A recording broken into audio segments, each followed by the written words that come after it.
वर्षाच्या महिलेनं एका पॉडकास्टमध्ये सेक्स एज्युकेशन बद्दल एक वक्तव्य केलं. त्यानंतर त्यांचे शॉर्ट व्हिडिओ सोशल मीडियावर बरेच व्हायरल झाले. ही महिला म्हणजे सीमा आनंद. मंडळी, सेक्स, लैंगिक बदल, पिरियड्स यांसारख्या संवेदनशील विषयांबद्दल आपल्या देशात अजूनही उघडपणे बोललं जात नाही. यावर बोलण्याचा न्यूनगंड घालवण्याचं आणि तरुण वर्गाला योग्य ती माहिती देण्याचं काम सीमा आनंद करतायत. पण त्यांच्या सध्या व्हायरल होणाऱ्या व्हिडिओंमुळे त्या बऱ्याच चर्चेत आल्यात. मागच्या काही दिवसात सोशल मीडियावर सगळ्यात जास्त सर्च केलं जाणारं नाव त्यांचं आहे. त्याचबरोबर त्यांचे काही चुकीचे फोटो देखील सोशल मीडियावर व्हायरल करण्यात आले आहेत. याबाबत देखील त्यांनी एक व्हिडिओ पोस्ट करत प्रतिक्रिया दिली आहे. त्यांचा हा प्रतिक्रियेचा व्हिडिओ देखील बराच व्हायरल होतोय. त्यामुळे नेमकं प्रकरण काय, त्यांनी पॉडकास्टमध्ये काय स्टेटमेंट केलं होतं, त्यांचे फोटोज व्हायरल का झालेत आणि त्यावर त्यांनी काय प्रतिक्रिया दिली आहे, सगळं जाणून घेऊयात या व्हिडिओच्या माध्यमातून. नमस्कार, मी निशा हिंगे आणि तुम्हाला माहिती आहे आपला विषयच भारी आहे. 63 वर्षीय सीमा आनंद या मूळच्या भारतीय असून त्या सध्या इंग्लंडमध्ये राहतात. त्या मायथॉलॉजिस्ट, स्टोरी टेलर आणि सेक्स एज्युकेटर आहेत. पुराणकथा, कामसूत्र, स्त्रियांचा आनंद आणि नातेसंबंधांवर त्या संशोधन करतात.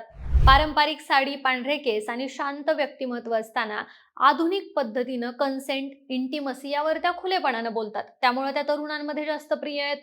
इंस्टाग्रामवर रील्सच्या माध्यमातून त्या सेक्स एज्युकेशन बद्दल लोकांना अवेअर करतात. सेक्स एज्युकेटर असण्याबरोबरच त्या एक लेखिका देखील आहेत. पौराणिक कथांवरचा त्यांचा अभ्यास देखील दांडगा आहे. त्यांनी लिहिलेल्या पुस्तकांमुळे त्यांना आंतरराष्ट्रीय ओळख मिळाली आहे.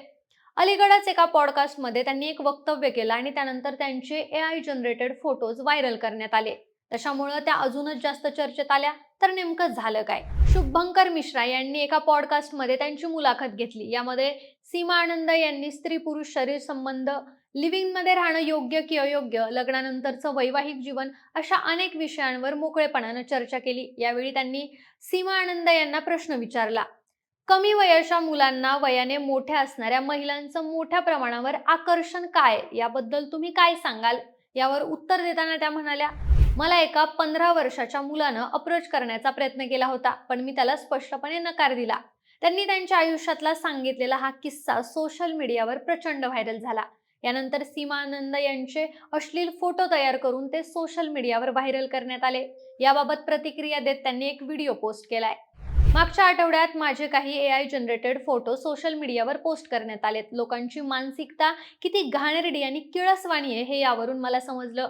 मी पोलिसात तक्रार देखील दिली आहे. पण जेव्हा ते फोटो पाहिले आणि कमेंट वाचल्या तेव्हा मला जाणवलं की या लोकांची मानसिकता खरंच खूप बिघडत चालली आहे. माझ्या त्या फोटोवर लोक ज्या प्रकारे कमेंट करण्यासाठी तुटून पडले तेव्हा मला त्यांच्याबद्दल आणि त्यांच्या मानसिकतेबद्दल अजूनच राग आला. या व्हिडिओमध्ये सीमा आनंद यांनी कुणी कुणी काय काय कमेंट्स केल्यात आणि लोकांची मानसिकता कशी दिवसेंदिवस घाणेरडी होत चालली याबाबत भाष्य केलं. त्यापुढे म्हणतात, AIच्या मदतीनं साडी नेसलेल्या व्यक्तीची साडी उतरवून तिला शॉर्ट्स मध्ये दाखवण्यात येणं ही रेपिस्ट मेंटॅलिटी आहे. देशातले तरुण काय करतायत तर लहान मुली आणि महिलांचे न्यूड बनवतायत. त्यांना कुणाशी मैत्री करायला, बोलायला वेळ नाहीये.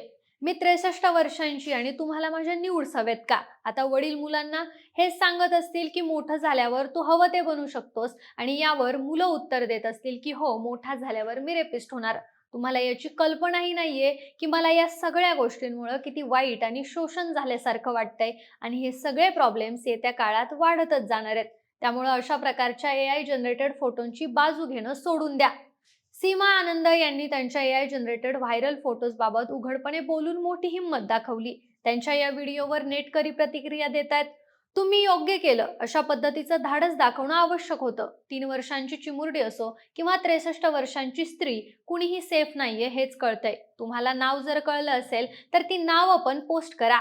लोकांना यांचा चेहरा आणि ओळखही कळू दे, असं एका नेटकऱ्याने म्हटलंय. फक्त सीमा आनंदच या गोष्टी फेस करतायत असं नाहीये. आता मध्ये एका पॉडकास्टमुळे चर्चेत आलेली अभिनेत्री गिरिजा ओक असेल किंवा अजून बऱ्याच महिला किंवा मुली या गोष्टीची शिकार झालेल्या आहेत. लोकांची मानसिकता दिवसेंदिवस घाणेरडी होत चालली आहे. यावरून तुमच्या पण लक्षात आलं असेल की आपल्या देशामध्ये सेक्स एज्युकेशनची किती मोठ्या प्रमाणावरती गरज आहे. गुड टच काय असतो, बॅड टच काय असतो, जर कोणी आपल्याला चुकीच्या पद्धतीने टच केला, चुकीचे मेसेजेस केले किंवा कोणत्याही प्रकारचं घाणेरडं कृत्य आपल्यासोबत केलं तर आपण सगळ्यात आधी ते आपल्या घरच्यांना सांगितलं पाहिजे.